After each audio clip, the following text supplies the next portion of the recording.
Have you ever kind of felt like you missed out on being a kid? That you were carrying all this weight that just wasn't yours to carry? It's a feeling a lot of people have, but we often don't really have the words for it. So today, we're going to find those words and start to make sense of that experience. So just think back for a second. Were you always the one people called so mature for your age? The one who always had everything under control, who took care of things, maybe even the adults around you? If that's ringing a bell, well, you're definitely in the right place. So there's actually a psychological term for this whole thing. It's called parentification. And look, this isn't just about being helpful or doing your chores.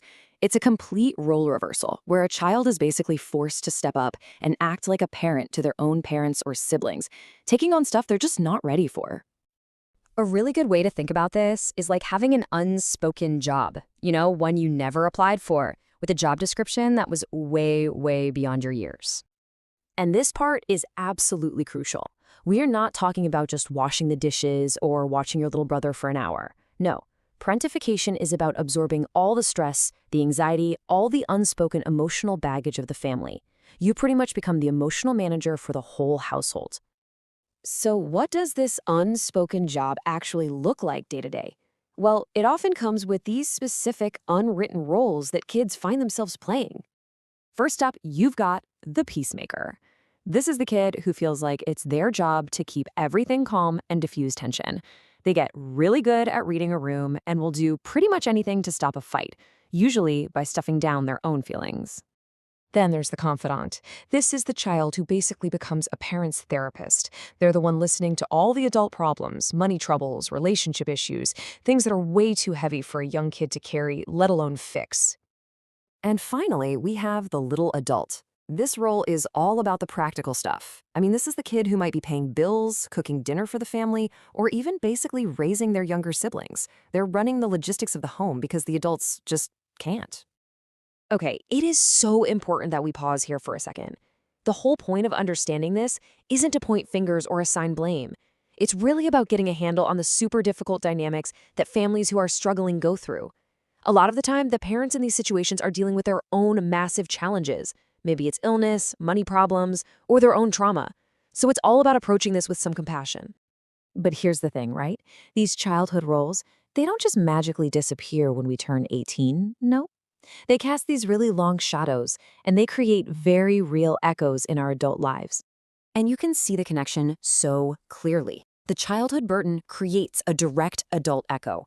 So if you were the one managing the family budget as a kid, your brain might be hardwired for anxiety about money, or maybe you develop this intense need to do everything yourself. That's hyper-independence. If you were the family therapist, it's like your default setting is to absorb everyone else's feelings, which makes setting your own emotional boundaries feel, well, almost impossible. And if you were always told how mature you were, your self-worth gets all tangled up with being responsible, which means just trying to relax can make you feel incredibly guilty. Does any of this sound familiar? Maybe for you, it looks like a deep-seated need to be in control of everything, because when you were a kid, chaos felt really dangerous. Or maybe you constantly feel like if someone you love is unhappy, it's somehow your job to fix it. These are the adult echoes of a childhood spent trying to manage the unmanageable. But look, understanding the past is just step one.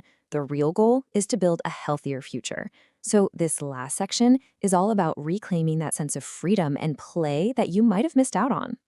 So what does that path forward actually look like? Well, first, acknowledge your story. Just see your childhood for what it was and try to do it without judging yourself. Step two, set healthy boundaries. This is like a muscle you have to build. Learning to say no is really just a way of saying yes to yourself. And third, and this one can be really tough, embrace play and joy. Find something to do just for the fun of it with no productive goal attached. This quote just hits the nail on the head. Healing isn't about reliving the past, but about finally giving your inner child a future. It's not about getting stuck in what happened. It's about taking all that strength you built and using it to finally give that younger part of you the care and freedom it always, always deserved. So I'll just leave you with this to think about.